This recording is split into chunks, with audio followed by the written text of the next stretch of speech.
Hey there, I just felt like doing a little Q&A since, well, I felt like it. I've been playing more Minecraft lately than TF2, so that'll be the footage for today. And I'd like to take my time with some answers, so I'm not going to be worried about the length of this video or anything like that. Consider this like a podcast, if you will, since most of the editing I'm really going to be doing is putting questions on the screen. Anyhow, let's just get into this. Delaney Elikis, sorry if I'm butchering that, asks what I'm most excited to hopefully see at E3. I'm honestly just excited for anything to be happening, really. But I think some must-haves for me are something related to Smash, you know, probably the new fighter, and anything related to Zelda. I was definitely super expecting more Zelda stuff in our last Direct that we got, but now that the Mario anniversary is over, I think it's about time for some Zelda news. And I think it'd be pretty fitting to at least get something. Perhaps more remasters, perhaps a new top-down game, perhaps Breath of the Wild 2. Honestly, anything will satiate me at least a little, but I definitely think we deserve Breath of the Wild 2 by now. I might even make a video that's kind of weird for the channel about me going over what I want Breath of the Wild 2 to have or something. I don't know. And just any Smash news really, just something to drum up some more hype. Outside of those two, I guess I could transition to this question from Jank Trees asking if I think we'll see any anniversary stuff. It's kinda hard to say. I mean, I already mentioned Zelda and its anniversary, but the next big things that are missing are Donkey Kong and Metroid. Now, Donkey Kong has been getting some rumors apparently that the big Nintendo studio that worked on Odyssey is now working on a new Donkey Kong game. Granted, I don't really pay mind to rumors that much, but it's something to keep in mind. I have no idea if they'd even have anything ready for this year though. And Metroid, I don't know, I feel like we're due for at least a teaser for Metroid Prime 4 by now, but at the same time I have no high hopes for Metroid to appear. I think it'd be great for either series to get some more stuff, but I'm just not really expecting it for this year. I don't think it was that long ago that Metroid Prime 4 was announced to have essentially been scrapped and reworked with a new studio or whatever. And I guess it had been long enough for a Donkey Kong game to be ready if the folk who made Mario Odyssey are making it, since that game was done and out like 4 years ago. But not only did they work on some bare bones DLC later, but that's also assuming that the rumor is true. So I don't know what to expect, but for those two entries, I don't have many expectations. I only really have expectations for Zelda, and I guess Smash, yeah. Hopefully that doesn't come back to bite me, but Zelda's just a bit of a bigger IP, with more reason to assume that something will be coming out soon. And speaking of Zelda stuff, James For Thoughts asks if I'd like to see more remasters. Okay, so I'm very torn on this topic. I didn't love a lot of the changes that they made in Majora's Mask, the one for the 3DS I mean, especially when it comes to the bosses and some other things. I did think some changes were terrific though, don't get me wrong, but it was just a mixed bag for me. And then you get a remake like Wind Waker HD, which to me is just perfect. All of its changes were fair and the game was at least as fun as it was before, in my opinion. But then you get to the new Link's Awakening game for the Switch. And for me personally, I did not vibe with a lot of things. I mean, the core game is still there, so that much is still great. But I wasn't a fan of a lot of the soundtrack and the direction it took. And I definitely didn't vibe too much with the art style. Like, I'm not saying it's not fitting or that it's objectively bad or anything like that, I just don't like it. So it's like I'm half anticipating a remake and half anxious of it. Because what if they remake the Minish Cap and they implement a lot of changes either mechanically or visually or god forbid in the soundtrack that I just don't like? Know what I'm saying? Because Minish Cap is a sprite-based game too, and developers seem to think that in enhancing sprites it's gotta be chibi or whatever. Even though the art of Minish Cap says otherwise, I don't know.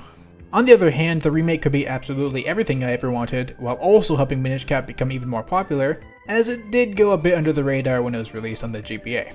So I'm not actively wishing for it, but if it happens, we'll just have to see what it's like. In terms of games I do want remastered, I think Skyward Sword was a good choice. Their method of helping with the motion controls seems pretty good right now, so if this option isn't locked onto handheld mode, then it'll be a great fix.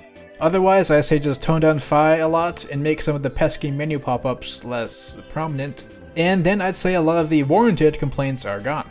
I still think that Skyward Sword is the type of thing where some of its main core elements fell short, aka its gameplay and pacing, due to the motion controls and constant hand-holding in menus, and because of this people say everything else is bad too. Of course, people are much allowed to have their opinions on other aspects of the game, but I really do think that a lot of those aspects just get a bad rep, solely because they're paired with some really hard to ignore issues that people have. So them remaking Skyward Sword and hopefully fixing these things would be really nice. I would have preferred an actual graphics update, but oh well. Of course, if those problems actually don't get fixed, I'll be really disappointed, but we'll see. Alright, now Blue asks, if I could get a sequel or a remake for a game that hasn't been visited in 7 years, what would it be? Now, I think I'm inclined to say Mother 3, but I don't know. I don't think the game needs a remake. Its soundtrack and graphics and everything are perfectly fine for what they are. And I'm especially worried about that game getting too much taken out or changed or whatever in a remake.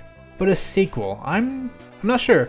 I'm genuinely very curious about what a new entry in the Mother series would be like. But at the same time, again, I'm also not sure if it would work super well. I guess it depends on how much of the sequel will be built on Mother 3. Like if it's a direct sequel, they could screw up the ending a bit, in my opinion. But if it's a far in the future sequel or something, then it'd be just a new Mother game, and that could be awesome. So yeah, a modern Mother game could be really interesting. Alright, let's get into some Smash stuff now. LaunchStar asks what new music I'd add to Smash, if anything. I don't think I'm very picky. Honestly, I don't even listen to a ton of these Smash remakes. I usually prefer to listen to other types of remakes, or just the original song. So, for safe answers, any Zelda music would be great.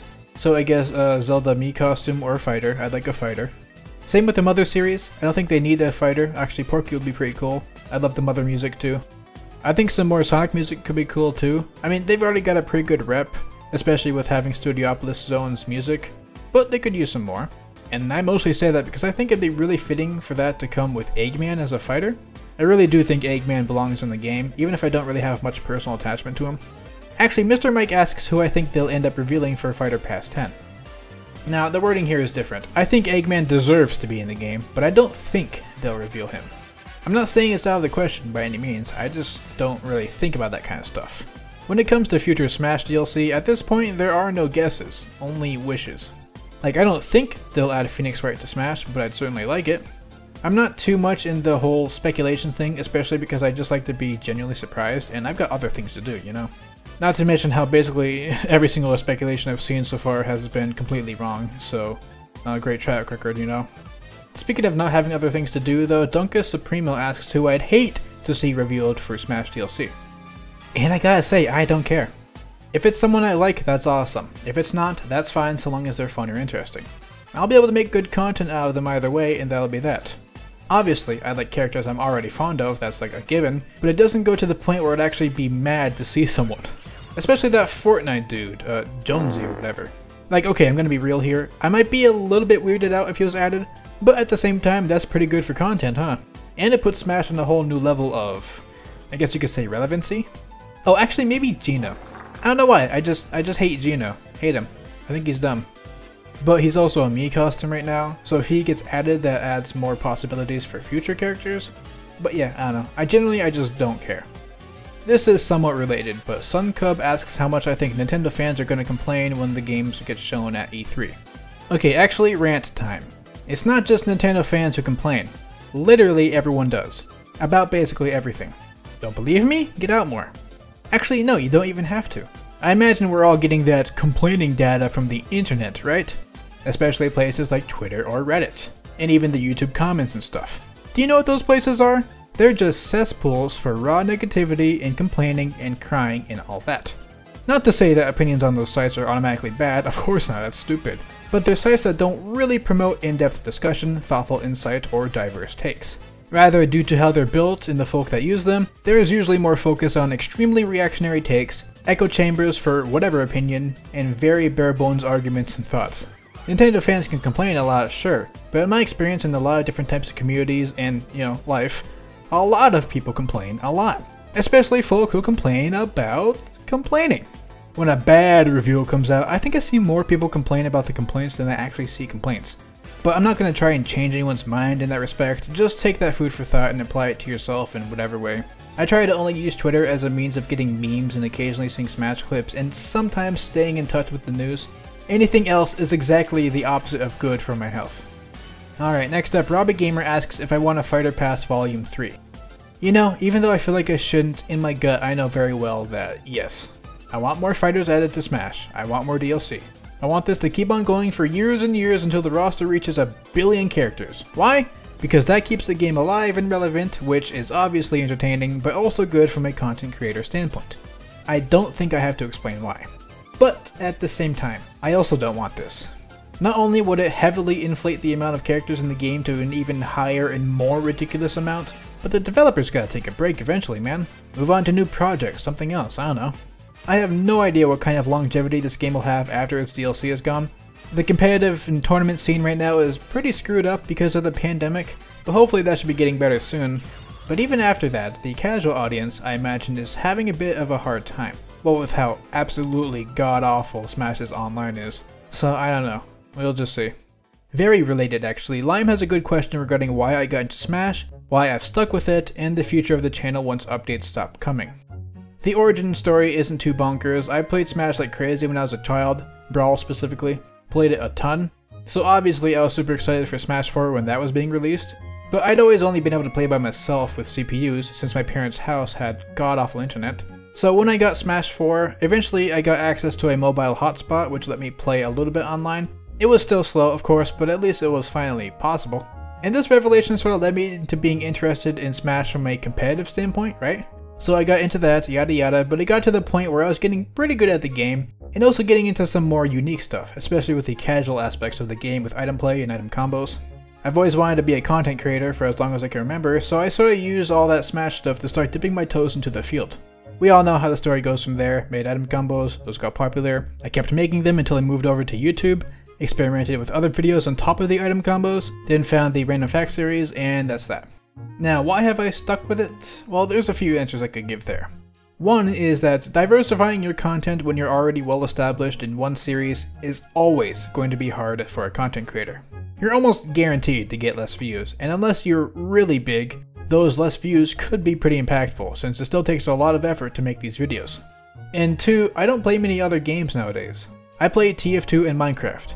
And the only times I really play Smash is for when I'm doing some testing for the videos, getting the footage for the videos, and a little bit in between, that's about it. Sometimes I even have to ask myself if I'm really a gamer, you know, because I only play like the same few games occasionally.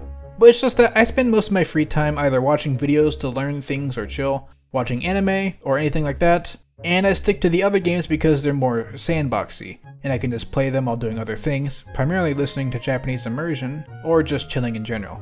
You know, I don't have to focus on music or story or anything too much, I can sort of zone out with those games.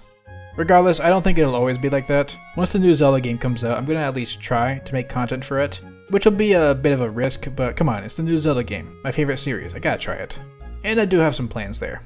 Overall though, I'd say the biggest thing preventing me from moving on is just that I don't play many games. I try to make some TF2 content, but outside of montages and whatnot, I'm not too interested. Especially because I want to keep that stuff on the other channel, and running 2 channels is a bit much for me.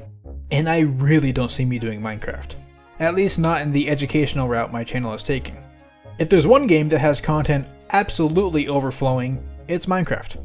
If a type of content is feasibly possible for a human to do for Minecraft, not only does it already exist, but it's been done probably by 1 billion people, and it's been done super well by at least a few people.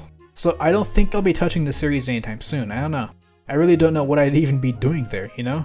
Like when you compare my somewhat deep but generally bare bones knowledge of the game to some people who have been playing it almost constantly for like this past decade or something, there's not really much room to compete, I feel.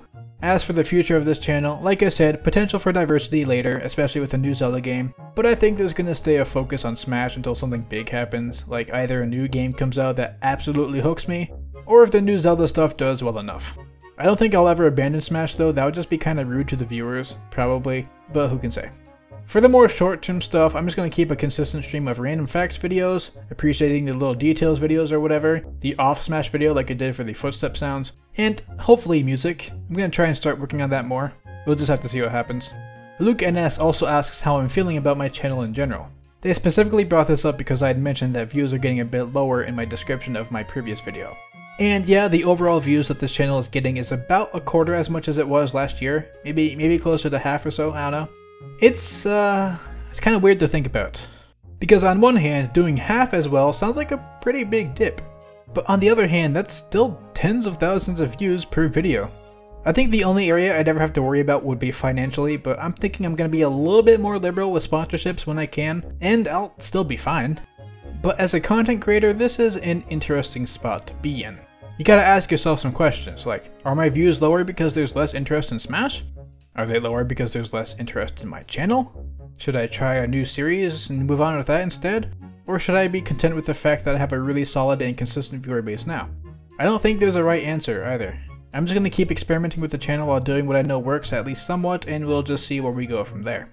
Granted, a video like this isn't very helpful. I know these types of videos get hardly any views compared to the channel's main content, but I think they're interesting for those who really care, and I like making them, offering my thoughts on topics I normally wouldn't cover in a video.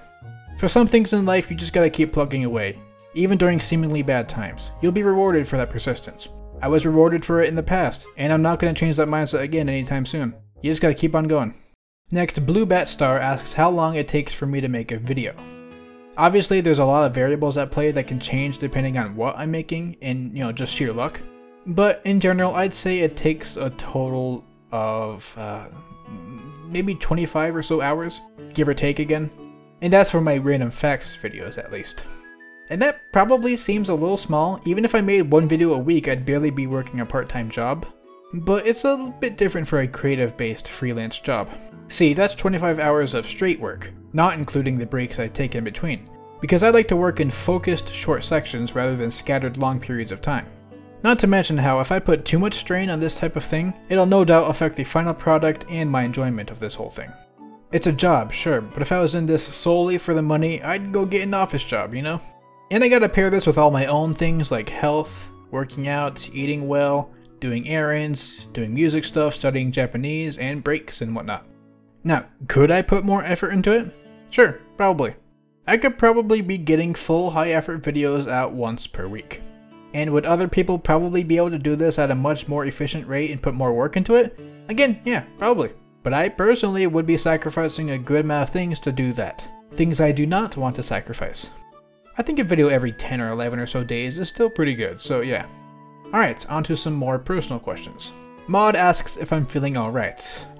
It's a bit of a broad question, but honestly, yeah. I'd even go as far as to say I'm better than alright. Been making some lifestyle changes lately, seeing some good weight loss, found a new thing I'm interested in studying, got a whole new fulfilling schedule in general. It's real nice. Now, of course, there's some stress here or there, but I think because I'm feeling more fulfilled in general, it's just a lot harder for that to bring me down. So that's nice. There's a lot to look forward to in the future, and I like that. There's just good vibes all around. Next, Blue comes back to ask what skill I've always wanted to learn. And Lord knows there's a ton of things that I've wanted to learn. I'm the type of person where when I see something cool or interesting, one of my first thoughts is, I wonder what it would be like if I could do that. So like drawing, playing any instrument, being good at running because my stamina is horrible, etc, etc. But obviously, we only have so much time in our day, you can only pick up so many skills, and at the moment the main skills I'm trying to start cultivating outside of music and video making, which I've been doing for a while already, are cooking and Japanese. Cooking is a bit easier to learn because, well, it's not too hard to do basic stuff, and I gotta eat. So as long as I avoid eating out, I'm sort of forced to cook one way or another, at least sometimes. I like watching cooking videos a lot too. Adam Ragusa is probably my favorite. And Japanese. Yeah, I've wanted to learn the language for a very long time now, and I think I'm finally at a point in my life where I can afford to give it the focus it deserves. So it's nice, developing some skills is super easy if you know how to handle the process, while some other skills are very time consuming. But it's an amazing process. There's always something to learn, and there's a good chance that there will be a practical way to apply any skill, I think. So it's just good stuff. It keeps our species going. Related to cooking, Gedu asks what my favorite food is. I can never give a solid answer for this. It depends on the day. Some days I want fried chicken and fries. Some days I want a burger. Some days I want a sub or, any type of deli meat sandwich. Now granted, most days I want a rice bowl of some sort. Just rice, a protein, some veggies, and sauce.